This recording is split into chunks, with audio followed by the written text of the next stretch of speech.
नमस्कार दोस्तों, आपका फिर से स्वागत है अपने YouTube चैनल एस्ट्रोलॉजर इंद्रशेखर में। आज हम माघ महात्म्य कथा का 23वां अध्याय शुरू करेंगे। बोल विष्णु भगवान की जय, बोल सरस्वती माता की जय। लोमश ऋषि कहने लगे, जिस पिशाच को उस वन में जिसने मुक्त किया वह पूर्व जन्म में चित्तर नामक द्राविड़ नगर का राजा था। चंद्र वंश में उत्पन्न वह राजा अत्यंत शूरवीर, पराक्रमी तथा सत्यपरायण था। वह पुरोहितों को आगे करके शुभ कर्म किया करता था। वह दक्षिणी समुद्र के किनारे पर स्थित प्रजा का पालन किया करता था। उसका कोष स्वर्ण तथा रत्नों से भरा था। उसके पास अनेक हाथी, घोड़े तथा रथ इत्यादि थे। वह हजारों स्त्रियों के मध्य क्रीड़ा किया करता था। उसने अनेक यज्ञ भी किए। वह नित्य प्रति दान दक्षिणा दिया करता था। आतिथ्य सत्कार तथा अस्त्र शस्त्र में निपुण था। वह ब्रह्मा विद्या भी जानता था।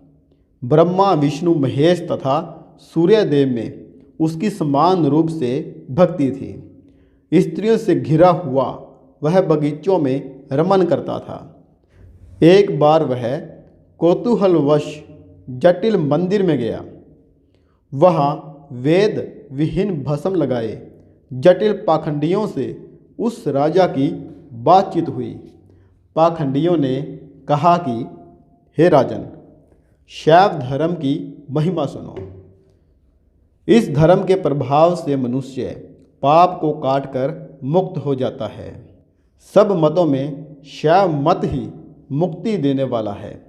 शिव की आज्ञा के बिना दान, यज्ञ और तपों से कुछ भी नहीं होता। शिव का सेवक होकर केवल जटा धारण करने तथा भस्म लेपन से मनुष्य मुक्त हो जाता है। जटा तथा शिखा धारण किए हुए भस्म लेपन से मनुष्य शिव के समान होकर आनंद करता है।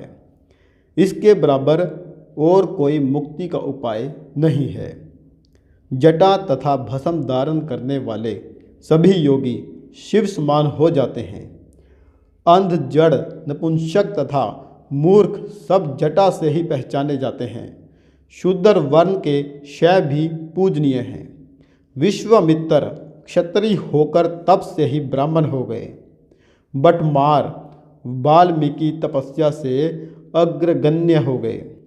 अतः शिव पूजन में किसी बात का विचार नहीं होता। तब से ब्राह्मणत्व प्राप्त होता है, जन्म से नहीं। इस कारण शैव का दर्शन उत्तम है। शिव के अतिरिक्त अन्य किसी देव की पूजा ना करें।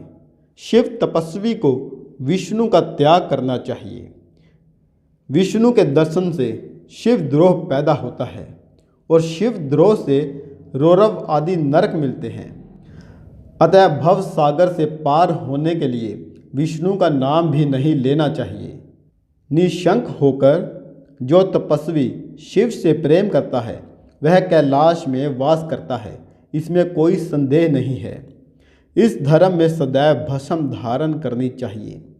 इस धर्म के पालन करने वालों का कभी नाश नहीं होता। वशिष्ठ जी बोले, उन पाखंडियों के ऐसे वचनों को सुनकर राजा ने मोह में आकर उनका पंथ ग्रहण कर वैदिक धर्म का त्याग कर दिया। अब वह श्रुति, स्मृति तथा ब्राह्मणों की निंदा करने लगा। उसने अपने घर के अग्निहोत्र की अग्नि को बुझाकर सब धर्म कार्य बंद कर दिया। विष्णु की निंदा तथा वैष्णवों से द्वेष करने लगा। वह कहने लगा कि कहाँ है विष्णु, कहाँ देखा जाता है, कहाँ रहता है, किसने देखा है। जो नारायण का भजन करते उनको दुख देता। पाखंडियों का मत ग्रहण करके राजा वेद, वैदिक धर्म, व्रत, दान तथा दानियों को नहीं मानता था।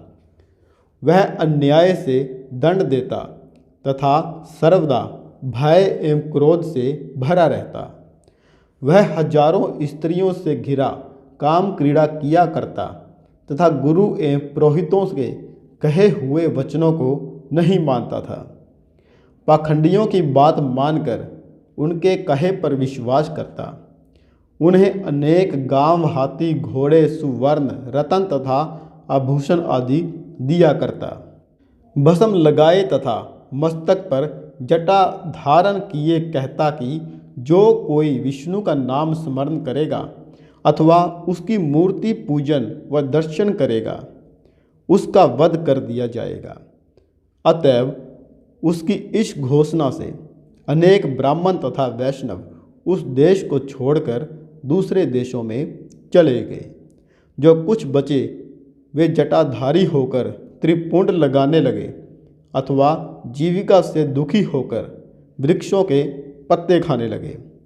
उस नगर में यज्ञ, पितरों का तर्पण, देवता तथा भगवान हरि का पूजन कोई नहीं करता था।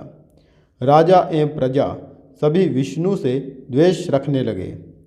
शवों ने विष्णु मंदिर नष्ट कर दिए, मूर्तियों को उखाड़कर समुद्र में फेंक दिया। इस प्रकार वह राजा और द्रविड़ देश के लोग निर्दयी, निष्ठुर तथा क्रूर हो गए। वहाँ पर ना वर्षा होती है और ना गौएं बढ़ती। वहाँ के लोग केवल नदी के जल से जीते थे। जीविका से दुखी होकर ब्राह्मण आदि वृक्ष नहीं लगाते थे। जीविका से दुखी ब्राह्मण आदि वृक्ष नहीं लगाते थे और उन्हें राजा को कर देना पड़ता था। प्रजा अन्न का दूषण ना बताकर सड़ा अन्न ही व्यवहार में लाती थी। आचार विचार से रहित वह राजा कालख्या की तरह प्रजा का शासन करता था। बहुत समय पश्चात उस राजा की मृत्यु हो गई तो उसकी अंत्येष्टि आदि औद्रव दैहिक क्रिया भी वेद विधि से नहीं की गई। तब यमदूत उस राजा को लोहे की कीलों वाले मार्ग से, जहाँ सूर्य की किरणें तप रही थी, वृक्षों की छाया ना थी, जो अग्नि की ज्वाला से परिपूर्ण था, वहाँ लोहे के डंडों तथा कठोर मुद्गरों से पीटते हुए ले गए। मार्ग में बड़ी बड़ी दाढ़ों वाले भेड़िए तथा डरावने कुत्ते उसे काटते थे।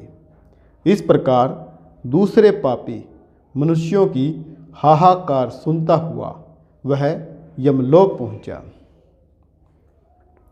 माघ महात्म्य कथा का 23वां अध्याय समाप्त करते हैं।